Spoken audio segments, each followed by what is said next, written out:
So I think many of us out there probably struggle with the idea of what do we feed our kids on a plant-based diet. Some parents deal with picky kids. I have 3 children of my own, some of which are more pickier than others. But I know the struggle's real, guys. I get it. So I just want to share with you, at least today, 5 tips that I have used in helping my kids transition to more of a plant-based lifestyle. Number 1, and I share this with anyone who will listen, you have to get your kids involved. That may sound silly, but you know, it's almost miraculous when you give them a hand in, I mean, as simple as just picking out the vegetables at the grocery store to, you know, as much as having them chop and cut or wash or blend, whatever it is in preparation for the meal that you're about to create. This somehow connects them and makes them more invested in the actual process and the meal, and they are so much more inclined to try it, and even more so, you'll be surprised when they say that they like it. Here's an example. So my middle child hates, and I mean hates, she gags sometimes when she tastes onions if I dice them and put them in food. Well, my older daughter wanted to make marinara sauce one night. So we did, and I diced the onions. The onions were in there. My middle child saw it, but she helped in the process as my older daughter was making it.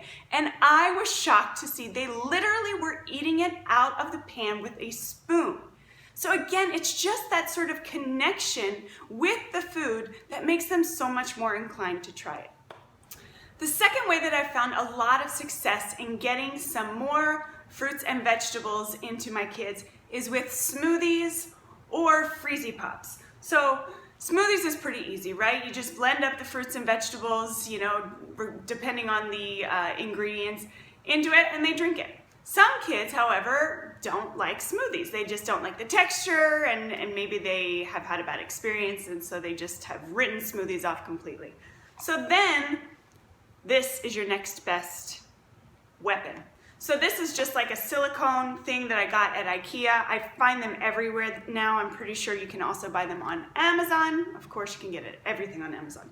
Or something like this where you just fill it and then you pop the top on and then it freezes in the freezer. These things are awesome, guys, because you know you fill it with some delicious sweet fruit like pineapples or mangoes or strawberries, whatever's in season.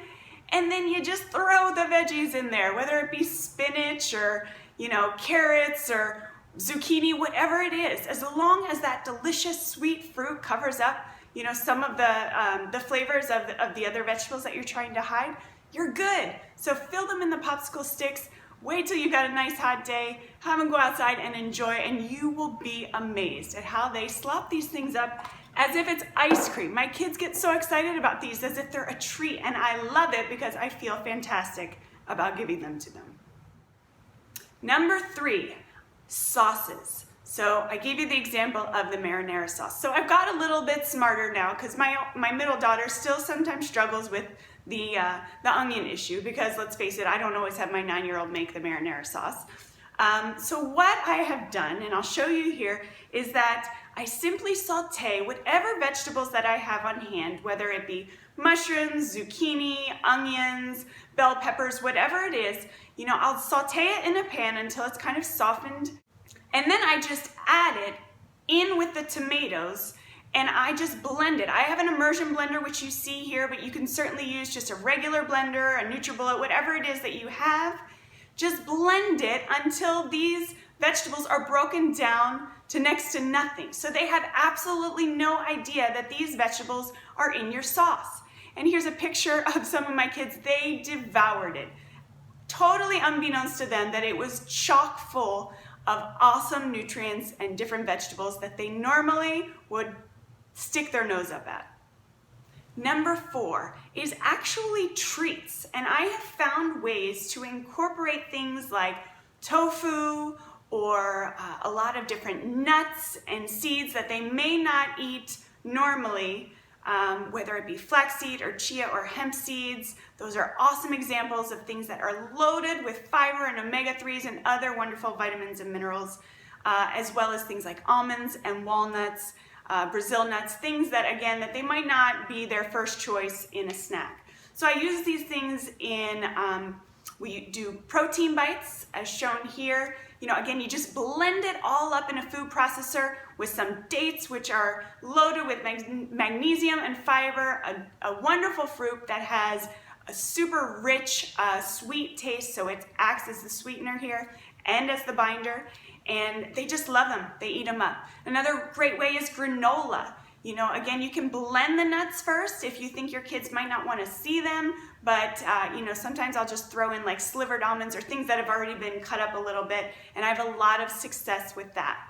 And like I said with tofu, I've actually used tofu in a silken chocolate mousse recipe that the majority of the mousse is made up of tofu, which is, you know, huge in protein and some other great vitamins and minerals. So I added that in, and they had absolutely no idea what they were eating. All they knew is that they wanted more when they were done. And then lastly, number 5, and this will save your insanity and make you not feel like a short order cook when you've got to make 3 different meals for 3 different picky eaters, as well as you and your husband, is to deconstruct your meal. And I'm going to give you an example here. I have a delicious chickpea Mediterranean salad recipe that I love, but if I were to stick this beautiful bowl in front of my kids, they would be like, what the heck is this? No way, Mom. So I deconstruct the meal prior to making it for my husband and I. And what that means is I simply take out the things that I know that my kids will love. You know, one of them loves cucumbers, the other one, you know, despises tomatoes, you know, one of them can eat chickpeas, you know, from a can. So I take these things that I already know that they love and I put them aside on a plate. So it's, instead of them seeing this beautiful bowl where they've got all these ingredients together and the fresh cilantro and all this stuff that, you know, again, maybe a turnoff for them, they now have a beautiful plate in front of them with a pile of chickpeas and some, you know, cherry tomatoes and some cucumber slices and whatever else may be that you feel like they need to make a complete meal. But this, again, is just a way that it seems simple, but a lot of us don't think about it. So prior to just putting that meal together, step back and think, okay, is my kid gonna give me a hard time about this? And if they are, what can I maybe take out of this and set aside and serve them separately so that they will still eat it? You can still feel good that they're getting you know, a certain amount of nutrients in their food, and you can have a sane, less stressful meal. So I hope these tips have helped you guys. In the end, remember, you are the one that sets the example. So if you're not willing to eat the fruits and vegetables that you're trying to get them to eat, well then come on. I mean, you've got to be there, right in it with them, showing them how delicious this stuff is.